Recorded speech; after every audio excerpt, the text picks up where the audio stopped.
సార్లు మొర్ర పెట్టాను, అన్నిసార్లు నా మొర్ర నీ యొద్ద చేరిందని తెలుసు. నా ప్రార్థనలు నీ చెంత ఉన్నవని తెలుసు. నా కన్నీళ్లు నీ బుడ్డిలో దాచి ఉన్నావని నాకు తెలుసు. ఎందుకంటే నేను పాపినై ఉన్నప్పుడే నన్ను ప్రేమించి ప్రాణం పెట్టినోడివి నువ్వు.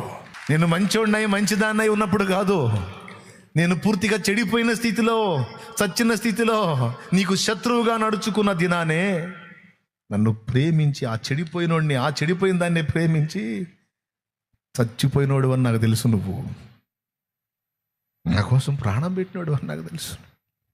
నువ్వు నా మొర ఎందుకు వినవు దేవా? నువ్వు నా ప్రార్థన ఎందుకు వినవు? ఖచ్చితంగా వింటావు.